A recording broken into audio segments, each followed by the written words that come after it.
ಪೂಜೆಗೆಂದು ಕರೆದುಕೊಂಡ ಹೋಗಿ ಗಂಡನಿಗೆ ಚಟ್ಟ ಕಟ್ಟಿದ್ದ ಪತ್ನಿ. ಪ್ರಿಯಕರನ ಜೊತೆ ಸೇರಿ ಗಂಡನ ಕೊಂದಕ್ಕೆ ಈಗ ಪೊಲೀಸರ ಅತಿಥಿ. ಎಸ್, ಕೃಷ್ಣಾ ನದಿಯ ದಡದಲ್ಲಿ ಸಿಕ್ಕ ಶವದ ಜೇಬಿನಲ್ಲಿದ್ದ ಮೊಬೈಲ್ ನಂಬರ್ನಿಂದ ಪ್ರಕರಣ ಬೆಳಕಿಗೆ. ಬೆಳಗಾವಿ ಜಿಲ್ಲೆಯ ರಾಯಬಾಗ ತಾಲೂಕಿನ ಬಾವನ ಸೌದತ್ತಿ ಗ್ರಾಮದಲ್ಲಿ ನಡೆದ ಘಟನೆ. ಅಪ್ಪಾಸಾಬ್ ಓಲೇಕಾರ್ 40 ವರ್ಷದ ಕೊಲೆಯಾದ ದುರ್ದೈವಿ. ಸಿದ್ದವ್ವ, ಅಪ್ಪಾಸಾಬ್ ಓಲೇಕಾರ್, ಗಣಪತಿ ಕಾಂಬ್ಳೆ ಕೊಲೆ ಆರೋಪಿಗಳು.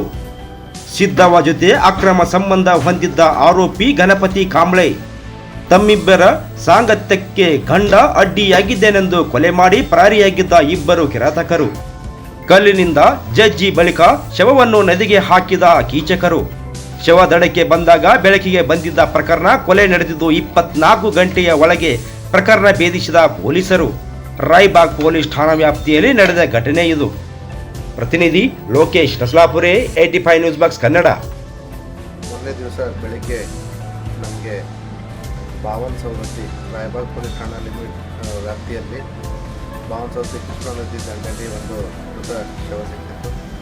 ಅದು ಮೇಲ್ನೋಟಕ್ಕೆ ನೋಡಿದಾಗ ಕೊಲೆ ಮಾಡಿ ಅಲ್ಲಿ ಬಿಸಾಕಿದ್ದಾರೆ ಅನ್ನೋಂಥ ಒಂದು ಸಂದೇಹವನ್ನು ನಮ್ಮ ಪೊಲೀಸರು ತಿಳಿದು, ಯಾಕಂದರೆ ಕಾರಣ ಅಲ್ಲಿ ಮೃತನ ಹತ್ರ ರಕ್ತ ಸಿಕ್ತ ಬಟ್ಟೆಗಳು ಎಲ್ಲ ಇತ್ತು.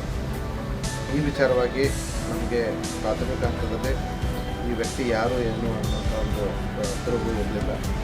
ಅಲ್ಲೇ ಹತ್ತಿರದಲ್ಲಿ ಒಂದು ಚೀಟಿ ಬಿದ್ದಿತ್ತು. ಅವನ ಶರ್ಟ್ನ ಒಳಗಡೆ ಒಂದು ಚೀಟಿಯಲ್ಲಿ ಒಂದು ಫೋನ್ ನಂಬರ್ ದೊರಕಲಾಗಿ ಆ ಫೋನ್ ನಂಬರಿಗೆ ಕರೆ ಮಾಡಿ ಈ ರೀತಿ ಒಂದು ಶವ ಸಿಕ್ಕಿದೆ ಅನ್ನೋಂಥ ಒಂದು ಫೋಟೋ ತೆಗೆದು ಕಳಿಸಿದಾಗ ಆ ವ್ಯಕ್ತಿಯ ಪರಿಚಯ ಸಿಕ್ತು.